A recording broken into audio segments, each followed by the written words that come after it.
This is Daily Politics on Trust TV. I'm Abdullahi Ahmed. Thank you most kindly for joining us. Tonight on the program, the political crisis in Rivers State continues to escalate. The State Assembly, backed by Wike, is moving to impeach Governor Siminalayi Fubara. The conflict reflects the growing tension between the FCT minister and his former protege, now in the ruling APC. But the party's leadership at both state and national levels have denounced the moves, calling it a deliberate attempt to destabilize the APC government in Rivers State. They are now urging lawmakers to drop the impeachment proceedings, but tensions are at an all-time high yet again, leading to concerns about another collapse of the peace deal that has been negotiated by President Bola Ahmed Tinubu. What does this mean for Rivers State? What does this mean for governance? What does this mean for the APC as the build-up to the 2027 general election continues to gain momentum? We'll be speaking with the spokesperson of the APC in Port Harcourt, Darlington Nwauju, on the latest developments in Rivers State and how the conversation is shaping issues even outside of the state. But before we get to all of the details and the analysis, let's bring you up to speed with some of the day's latest political developments. The Rivers State House of Assembly has opened impeachment proceedings against Governor Siminalayi Fubara. Speaker Martin Semerhule called the governor a mistake and accused him of gross misconduct. Lawmakers dropped plans to resume plenary on January 26 and reconvene on Thursday to kickstart the process. The APC in Rivers State has opposed the impeachment move against Governor Fubara and his deputy. The party described the action by the House as unacceptable. Its publicity secretary Darlington Nwauju said the process should stop. The impeachment notice is expected within 7 days. Former President Olusegun Obasanjo says labor reforms under his military government aimed to cut dependence on foreign funding during the Cold War. He spoke at the 85th birthday and memoir launch of Hassan Samonu, the first NLC president. Obasanjo ruled as military head of state from 1976 to 1979 and later as civilian president from 1999 to 2007.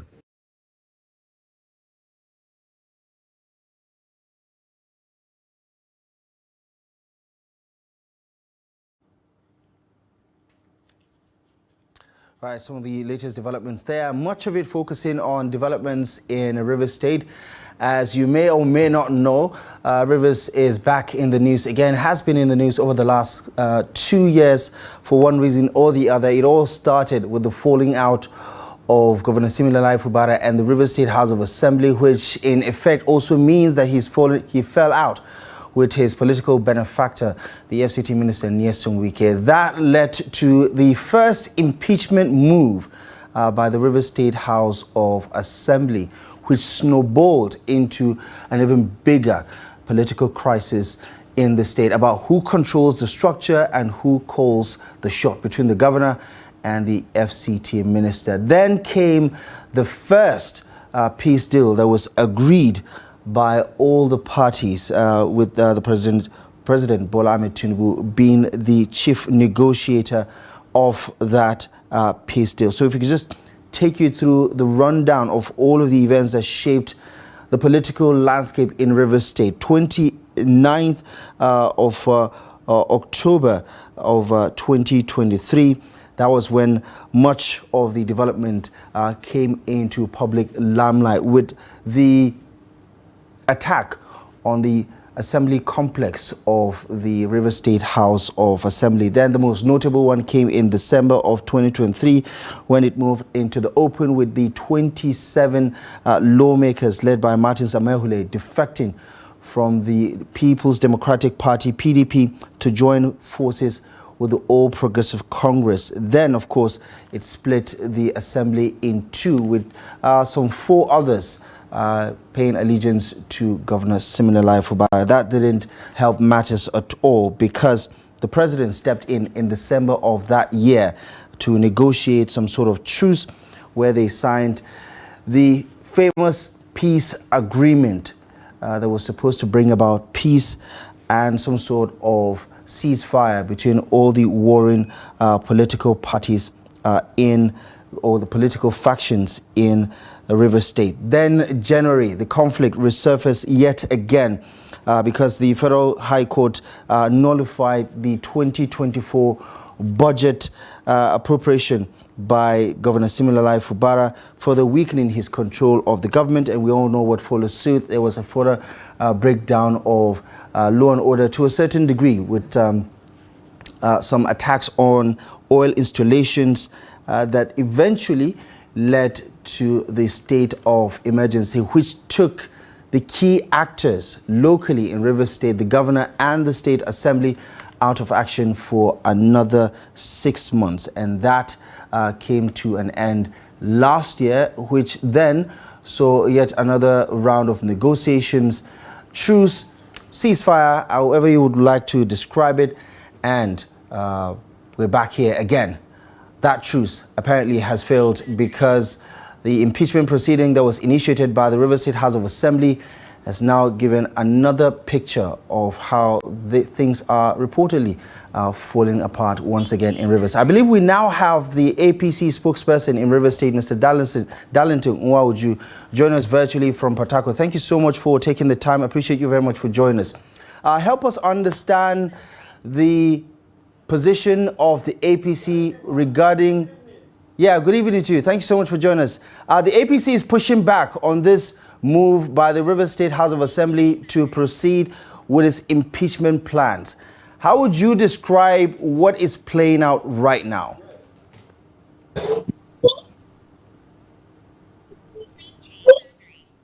Okay, first of all, you are aware, you've already given a background to these issues. These issues have been simmering for quite a while, starting from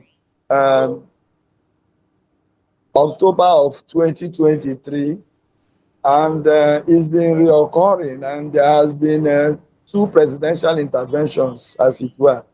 And because these are full-grown adults that you cannot actually whip into line, because you do not know, and you cannot, in fact, control their ways of thinking, their thought processes. You can only offer advices. You can only offer guides to decisions that they feel is best for them. However, the issues bothering the Rivers State House of Assembly and the governor of Rivers State is purely political. And it has to do with plenty of ego massaging. It's an egocentric warfare. And so we believe that it will be sorted out or resolved politically also. So you say it's about ego, you say it's about political posturing, but the lawmakers disagree. They say it's a matter of legality. For getting to the 3rd year now, Rivers State has not had a legal budget. There was no budget for 2024, no budget for last year, and we're already in the first week of January of 2026. No budget whatsoever. I mean, don't you believe that there is a lot more than just the politics of the day? Now let me quickly say this. Buditin, the current Speaker of the State Assembly, was the prior leader of the Legislative House in the 9th, I think in the 8th and 9th Assembly.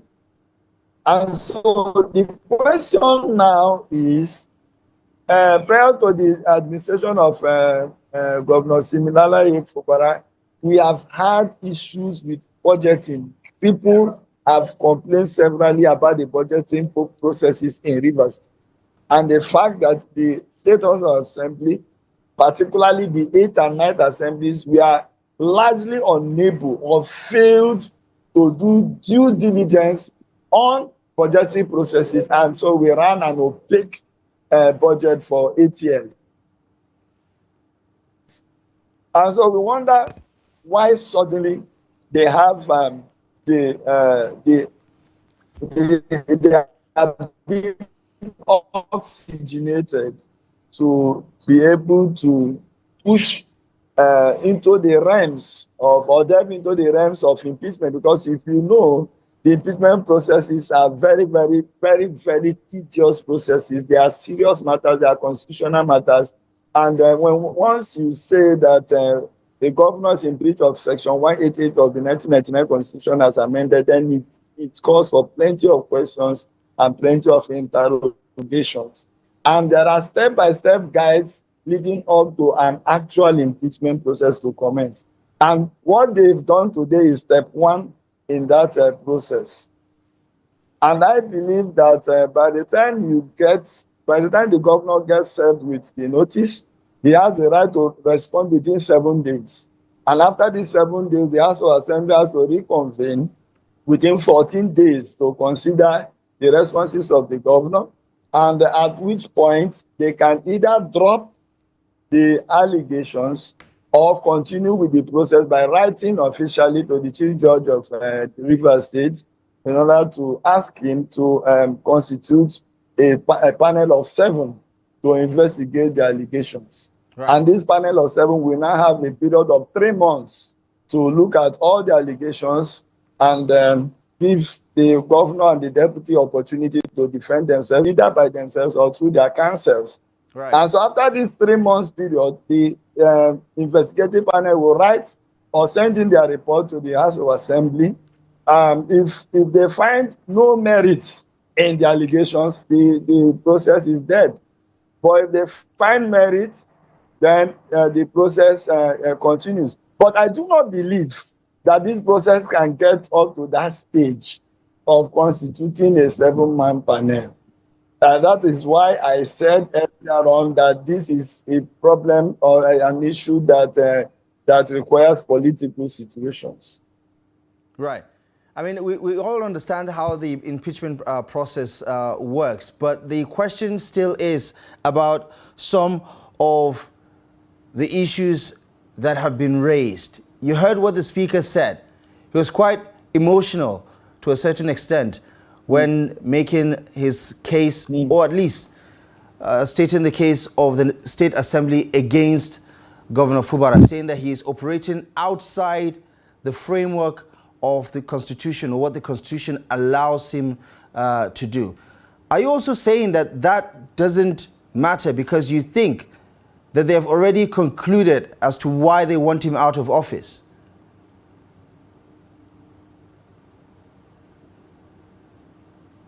Now, I would not like to answer your questions in such a way and manner that our viewers will begin to make conclusions that I'm trying to make the legislature subservient to the executive arm or any other arm of government, because this is actually a tripod in governance.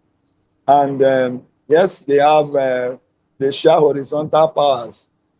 But that said, you must understand that outside the first and second allegations that have been preferred against the governor of the state, the remaining 4 or 5 allegations are issues that purely can be resolved in less than 24 hours. These are issues that has to do with funding to the House of Assembly Service Commission and indeed directly to the House of Assembly. And then the major grounds of the House of Assembly members, to my mind, from what they put out there, is the issue of misappropriation or misapplication of funds. And this remains in the realms of allegation.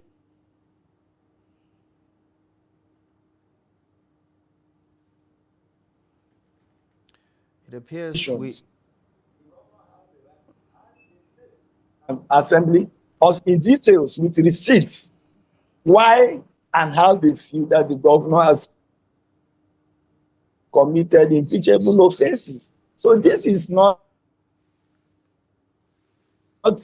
mere wishy-washy talk. It's something that amounts to all manner of seriousness. And then because of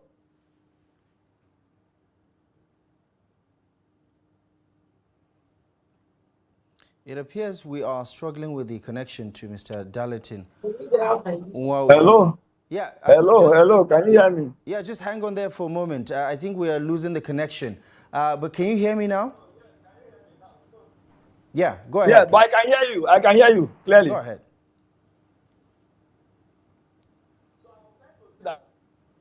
it's still in the realms of validation.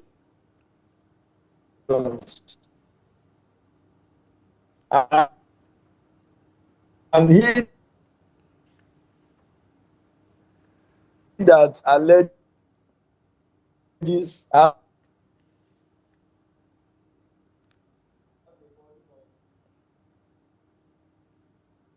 proof. You must have to prove that there is a substantial reason against the governor, and after this news broke, one offense. Said, if you want to look at that, has to do with politics, and they will be resolved as such. Right. On face value, not necessarily picking sides here, one can easily deduce from constitutional provisions, a government cannot spend a dime of public funds that has not been appropriated. And as we have stated, the 2024 budget of Rivers State has been invalidated. There was no 2025 budget. It's 2026. And as the Speaker said, Rivers State remains the only state that has not submitted. There is a 2025 appropriation for Rivers State. Please hold on. No. There is a 2025 appropriation for Rivers State. The appropriation for Rivers State was passed under the emergency rule. Mr. President actually transmitted the budget to the National Assembly sometime in May last year, and it was passed by the President of the Federal Republic on the 25th of June last year, and then it had a concurrent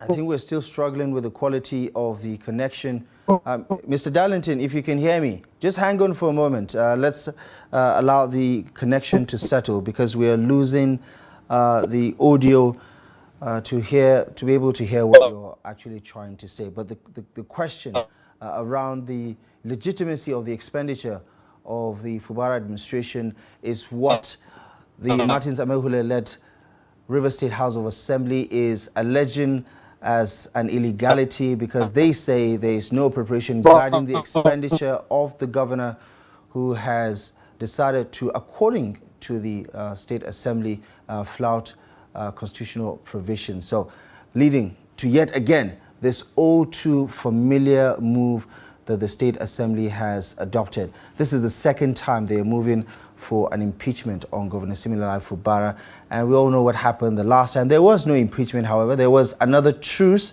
There was the first truce in December of 2023, which then failed a couple of months later, and in in the first quarter of 2025, we saw that state of emergency kick in, taking both Governor Siminalayi Fubara, his deputy, as well as the National State Assembly members out of commission for the next 6 months, with a sole administrator taking charge of the affairs of River State. Now, the big question is, what authority does Governor Siminalayi Fubara have to spend whatever it is that he's spending? That is the big question that the State Assembly is asking. Of course, a lot of that is laced with a lot of the politics that has not been verbalized publicly by the lawmakers, who, of course, have accepted that they are under the leadership of the FCT Minister Wike, who, by the way, technically, officially is still a member of the PDP and is only aligned with the APC government. But the APC in River State decided to weigh in on this one, saying that this should not be allowed to stand, as they allege that this is all a spillover of some of the mess that was created from the PDP that has now spilled over into the APC. We've been trying to make sense of some of these developments from Port Harcourt with the spokesperson of the All Progressive Congress River State chapter, Mr. Darlington Nwauju. The connection being a bit tricky and unstable for us. We'll try to restore that connection, or work on the connection to get him back on, so that we can summarize the analysis.